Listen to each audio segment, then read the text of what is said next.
ఏ happies అందరు ఎలా ఉన్నారు? నా పేరు Santosh. Welcome back to my channel సంతోష సమయం. ఈ వీడియోలో మనం ఆంధ్రప్రదేశ్ రాష్ట్రంలోని సుప్రసిద్ధ ఆలయాల్లో ఒకటైన అన్నవరం శ్రీ సత్యనారాయణ స్వామి ఆలయ విశేషాలు, స్థల పురాణం, వ్రత విషయాల గురించి ఈ వీడియోలో తెలుసుకుందాం. పదండి.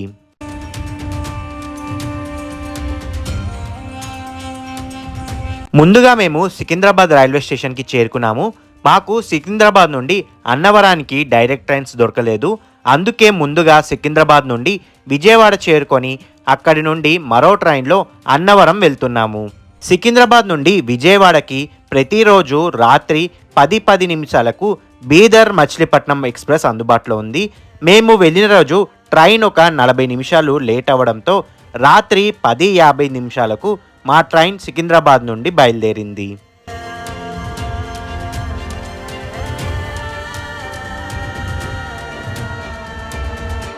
అలా 5 గంటలు ప్రయాణం చేశాక తెల్లవారుజామున 4:15 నిమిషాలకి విజయవాడ రైల్వే స్టేషన్కి చేరుకున్నాము.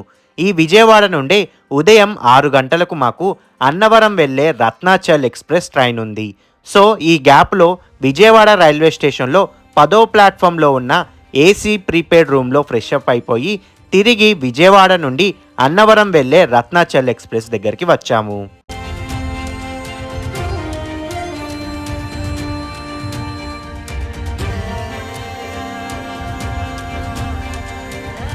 ఇప్పుడు మన తెలుగు రాష్ట్రాల నుండి అన్నవరం ఎలా చేరుకోవాలో తెలుసుకుందాం.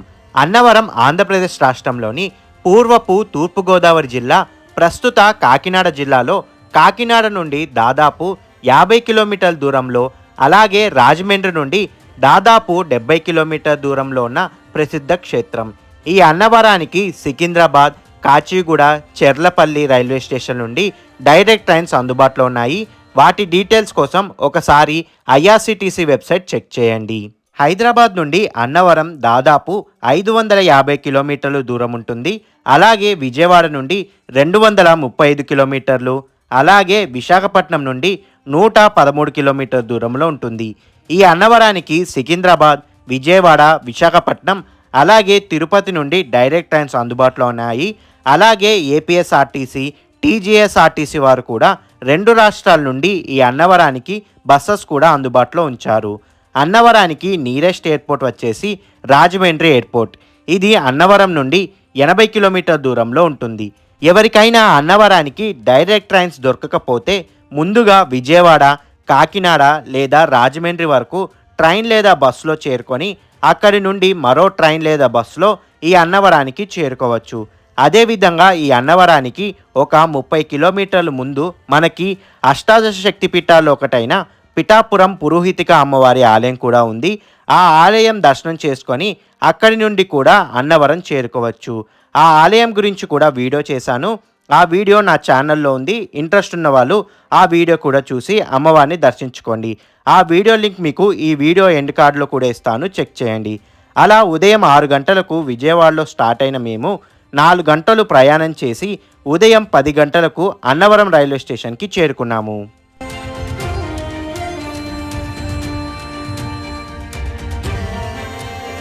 అదిగోండి అక్కడ దూరంగా కనిపిస్తుంది కదా, అదే రత్నగిరి వాసుడైన శ్రీ సత్యనారాయణ స్వామి ఆలయం. ఈ ఆలయం రైల్వే స్టేషన్ నుండి అన్నవరం ఆలయానికి దేవస్థానం వారి బస్సెస్ అందుబాటులో ఉంటాయి. ఈ అన్నవరం రైల్వే స్టేషన్ నుండి ఆలయం ఒక 6 కిలోమీటర్ల దూరంలో ఉంటుంది. ఈ 6 కిలోమీటర్ ప్రయాణానికి దేవస్థానం బస్ వారు ఒక్కరికి 20 రూపాయలు ఛార్జ్ చేస్తున్నారు. అలాగే ఇక్కడి నుండి ఆలయానికి ఆటోలు కూడా ఉన్నాయి. వారు మాత్రం ఒక్కరికి 40 నుండి 50 రూపాయలు ఛార్జ్ చేస్తున్నారు. ఈ దేవస్థానం బస్సెస్ మొత్తం 6 ఉంటాయి. సో ప్రతి 10-15 నిమిషాలకు ఒక బస్ ఈ రైల్వే స్టేషన్కి వచ్చి భక్తులను కొండపై వరకు దిగబెడుతుంది. ఒక 20 నిమిషాలు ప్రయాణం చేశాక మనం రత్నగిరి కొండపై వారికి చేరుకున్నాము. ఈ బస్టాండ్కి కుడివైపు మనకి వ్రతం టికెట్స్, అలాగే దర్శనం మరియు ప్రసాదం కౌంటర్స్ ఉంటాయి. అలాగే ఈ బస్టాండ్కి ఎడం వైపు లగేజ్ కౌంటర్స్, ఫ్రీ టాయిలెట్స్ అందుబాటులో ఉంటాయి. ఈ ఫ్రీ టాయిలెట్స్ వైపు వచ్చి చూస్తే మనకి ఒక నది కనిపిస్తుంది. అదే పంపా నది. అన్నవరంలో ఉన్న ప్రధాన దైవం శ్రీ సత్యనారాయణ స్వామివారు. అందుకే ఇక్కడ సత్యనారాయణ వ్రతం చాలా ఫేమస్. ఇక్కడికి వచ్చిన వారిలో చాలామంది ముందుగా శ్రీ సత్యనారాయణ వ్రతం చేసుకొని ఆ తరువాత స్వామివారి దర్శనం చేసుకుంటారు. అందుకే ఇక్కడ వ్రతం చాలా ఫేమస్. అయితే ఇక్కడ భక్తులు వ్రతం చేసుకోవడానికి వివిధ రకాల టికెట్స్ ఉంటాయి. అందులో 300 రూపాయలు, 1000 రూపాయలు, 1500, అలాగే 2000 రూపాయల వ్రతం టికెట్స్ ఉంటాయి.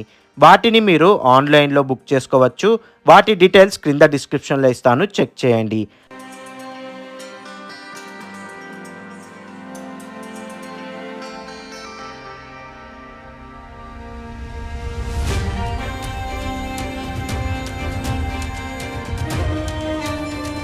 అలాగే దర్శనం టికెట్స్, ప్రసాదాల టికెట్స్, కేశఖండన టికెట్స్ కూడా ఇక్కడే ఇస్తారు. కావాల్సిన వాళ్ళు తీసుకోండి. మేము 1500 రూపాయల వ్రతం టికెట్ తీసుకున్నాము. మనం ఏ వ్రతం టికెట్ తీసుకున్నా అన్ని సామాన్లు వాళ్ళే ఇస్తారు. కానీ ఒక అర డజన్ అట్టిపండ్లు, అలాగే పువ్వులు, 6 కొబ్బరికాయలు మాత్రం మనం తీసుకొని వెళ్ళాల్సి ఉంటుంది. ఇది గుర్తుపెట్టుకోండి. మనకు కావాల్సిన అరటిపళ్ళు, పువ్వులు, కొబ్బరికాయలు కనిపిస్తున్న ఆలయ గోపురం ఎడం వైపు ఈ షాప్లో దొరుకుతుంది, తీసుకోండి.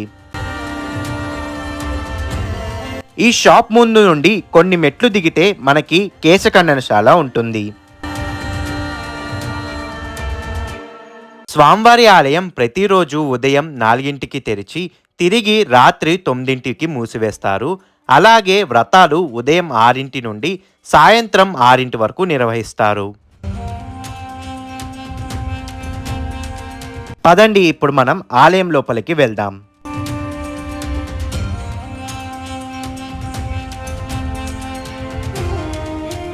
ఇక్కడ మీకు విషయం చెప్తాను. మనం ఏ వ్రతం టికెట్ తీసుకున్నా అందులో దంపతులను, అలాగే వారితో వచ్చిన వారిని కూడా వ్రతంలోకి అనుమతిస్తారు. వారికి మళ్ళీ ప్రత్యేకంగా ఏ టికెట్ తీసుకొని అవసరం లేదు.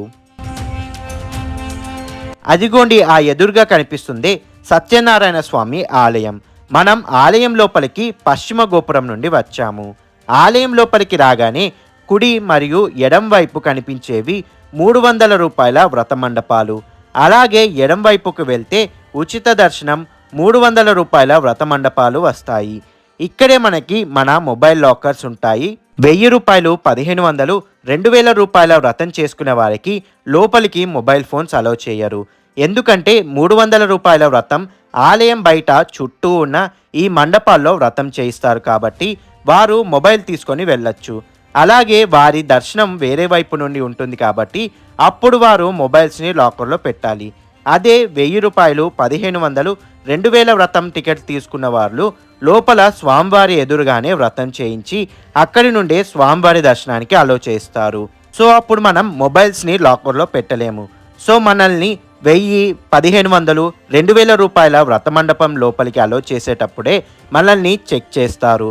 అందుకే ఈ 1000 రూపాయలు, 1500, 2000 వ్రతం టికెట్స్ తీసుకునేవారు మొబైల్స్ని లాకర్లో పెట్టేసి వెళ్ళండి.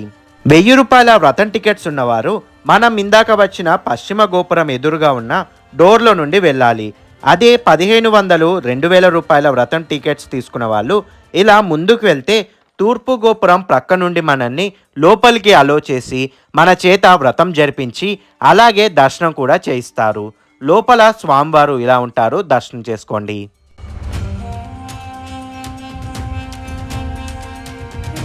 సుప్రసిద్ధ పుణ్యక్షేత్రమైన అన్నవరం పంపా నది తీరాన రమ్యమైన ప్రకృతి అందాల మధ్య నెలకొన్న అందమైన ఆలయం. ప్రతినిత్యం భక్తులతో రద్దీగా ఉండే సత్యదేవుని ఆలయం నిత్య కళ్యాణం పచ్చతోరణంగా బాసిల్లుతుంది. అయితే పూర్వకాలంలో పర్వత శ్రేష్ఠుడైన మేరు పర్వతం, అతని భార్య మేనకాదేవి శ్రీ మహావిష్ణువు గురించి తపస్సు చేసి విష్ణువు అనుగ్రహంతో 2 పర్వతాలను పుత్రులుగా పొందుతారు. అందులో ఒకరు భద్రుడు, ఇంకొకరు రత్నాకరుడు. భద్రుడు విష్ణుమూర్తి గురించి తపస్సు చేసి శ్రీరామచంద్రమూర్తికి నివాస స్థానమైన భద్రాచలంగా మారుతాడు. రత్నాకరుడు కూడా విష్ణు గురించి తపస్సు చేసి మెప్పించి మహావిష్ణువు శ్రీ వీరవెంకట సత్యనారాయణ స్వామిగా వెలసిన రత్నగిరి కొండగా మారుతాడు. అయితే శతాబ్దాలుగా స్వామివారు అక్కడ కొలువైనట్లు బయట ప్రపంచానికి తెలియలేదు. ఇక బయటకు రావాలని భావించిన నారాయణుడు తూర్పుగోదావరి జిల్లాలో పిఠాపురానికి సమీపంలో ఆరంపూడి దగ్గర అన్నవరం అనే గ్రామం ఉంది. ఆ గ్రామంలో నివసించే ఈరంకి ప్రకాశ్రావు అనే బ్రాహ్మణుడికి ఆ గ్రామాధికారి అయిన రాజా ఇనుగంటి వెంకట రామనారాయణ వారికి ఏకకాలంలో ఒకనాడు శ్రీ మహావిష్ణువు కలలో కనబడి రాబోవు శ్రావణ శుక్ల విధియ మకర నక్షత్రం గురువారం నాడు తాను రత్నగిరిపై వెలుస్తున్నానని తనను శాస్త్ర నియమానుసారం ప్రతిష్ఠించి సేవించమని చెప్పి అంతర్ధానం అయ్యారు. మరుసటి రోజు బ్రాహ్మణుడు రాజు ఇద్దరు కలిసి అన్నవరం వెళ్ళి అక్కడ పొదల్లో వెతుకుతుండగా అంకుడు చెట్టు పొదల్లో స్వామి పాదాలపై సూర్యకిరణాలు ప్రసరిస్తుండగా చూసి ఆ పొదలను తొలగించి స్వామివారి విగ్రహాన్ని రత్నగిరి కొండపై స్వామివారి పాదాలపై సూర్యకిరణాలు ప్రసరిస్తుండగా చూసి ఆ పొదలను తొలగించి స్వామివారి విగ్రహాన్ని బయటకు తీసుకువచ్చారు. అయితే సాధారణంగా ఏ ఆలయాల్లో అయినా గర్భగుడిలో విగ్రహాన్ని ప్రతిష్ఠించే ముందు యంత్ర ప్రతిష్ఠ చేస్తారు. అయితే ఇక్కడ మరో విశేషం ఏంటంటే స్వామివారు స్వయంగా కాశీలో ఉన్న ఒక సిద్ధుడితో తన యంత్రాన్ని గీయించుకొని తెప్పించుకున్నారు. ఆ యంత్రం రత్నగిరికి చేరిన తర్వాతే స్వామివారి విగ్రహ ప్రతిష్టాపన కార్యక్రమం జరిగింది. అన్ని వరాలు ఇచ్చే స్వామి కాబట్టే అన్నవరం అని పిలుస్తారని చెబుతారు.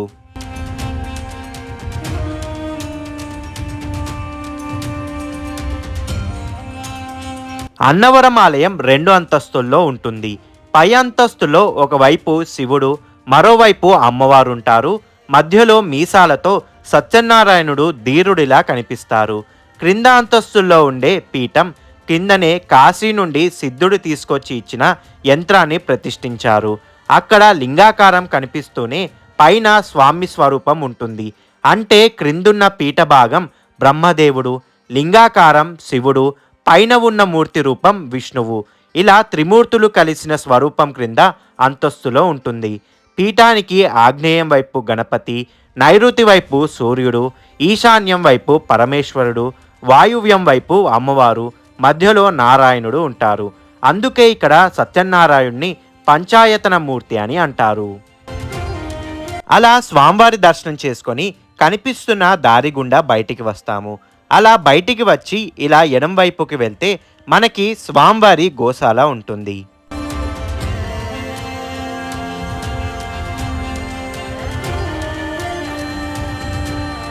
ఈ గోశాల వెనకే మనకి పంపా నది యొక్క వ్యూ కనిపిస్తుంది.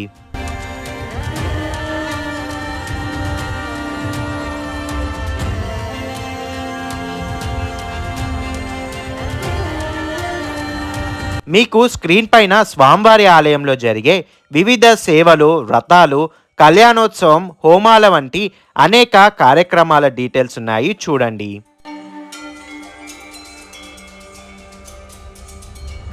కొండపై స్వామి ఆలయం పక్కన సీతారామచంద్రులు ఉంటారు. భద్రగిరిపై వెలసిన సీతారాములు, రత్నగిరిపై వెలసిన స్వామికి క్షేత్రపాలకులు. ఏటా వైశాఖ శుద్ధ ఏకాదశి రోజు స్వామివారి కళ్యాణం ఇక్కడ వైభవంగా జరుగుతుంది. కార్తీక పౌర్ణమి రోజు అన్నవరంలో జరిగే గిరి ప్రదక్షిణలో లక్షల మంది భక్తులు పాల్గొంటారు. కార్తీక పౌర్ణమి రోజున ఉదయం 8 గంటలకు కొండ దిగువన తొలి పావంచల వద్ద స్వామి అమ్మవార్ల ఉత్సవమూర్తులకు ప్రత్యేక పూజలు నిర్వహించిన అనంతరం గిరి ప్రదక్షిణను ప్రారంభిస్తారు. వివిధ సాంస్కృతిక కార్యక్రమాలు, భక్తుల కోలాహలం నడుమ గిరి ప్రదక్షిణ కొనసాగుతుంది. గోదావరి జిల్లాలతో పాటు రాష్ట్రంలోని ఇతర ప్రాంతాల నుంచి కూడా భక్తులు పెద్ద సంఖ్యలో కార్యక్రమానికి హాజరవుతారు. గిరి ప్రదక్షిణకు రత్నగిరి, సత్యగిరుల చుట్టూ సుమారు 8.5 కిలోమీటర్ల మేర మార్గాన్ని ఆలయ అధికారులు సిద్ధం చేస్తారు. అన్నవరం గ్రామంలోని జాతీయ రహదారి మీదుగా సుమారు 3.5 కిలోమీటర్లు తారు రోడ్డు, ఆ తరువాత పోలవరం కాలువ గట్టు నుండి పంపా ఘాట్ వరకు సుమారు 5 కిలోమీటర్లు మట్టి రోడ్డులో గిరి ప్రదక్షిణ కొనసాగుతోంది. తిరుపతి లడ్డు ఎంత ప్రసిద్ధి చెందిందో అన్నవరం ప్రసాదం కూడా ప్రపంచవ్యాప్తంగా ఖ్యాతికెక్కింది. ఇస్తరాకులో పొట్లం కట్టి ఇచ్చే అన్నవరం ప్రసాదం ఒక్కసారి తింటే మర్చిపోలేరు. కట్టెల పొయ్యి మీద గోధుమ నూక, బెల్లం, నెయ్యితో తయారు చేసే అన్నవరం సత్యనారాయణ స్వామి ప్రసాదం పరమ పవిత్రం. విశాఖ ఏజెన్సీ నుండి నెలకు దాదాపు 20 లక్షల ఆకులు తెప్పించి వాటిలో ప్రసాదం కట్టి ఇస్తారు. స్వామివారి ఆలయం ఎదురుగానే నిత్యాన్నదానం సత్రం ఉంటుంది. ఇది ఉదయం 11 గంటల నుండి మధ్యాహ్నం 2 వరకు తెరిచి ఉంటుంది. స్వామివారి దర్శనం, వ్రతములు, ఇతర సేవలు వాట్సాప్ ద్వారా పొందాలనుకుంటే స్క్రీన్ పైన కనిపించే వాట్సాప్ నెంబర్ని సంప్రదించండి.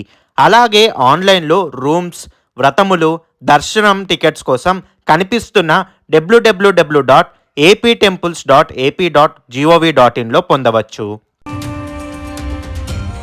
కొత్తగా ఇల్లు కట్టుకొని గృహప్రవేశం చేసినప్పుడు తప్పకుండా సత్యనారాయణ స్వామి వ్రతం చేసుకోవడం ఆనవాయితీ.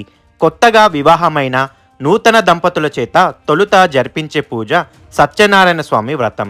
ఇక ప్రతీ నెల వచ్చే పౌర్ణమి, శుద్ధ ఏకాదశి వంటి తిథుల్లో కార్తీక మాసంలో సత్యనారాయణ స్వామి వ్రతాలు విశేషంగా చేసుకుంటూ ఉంటారు.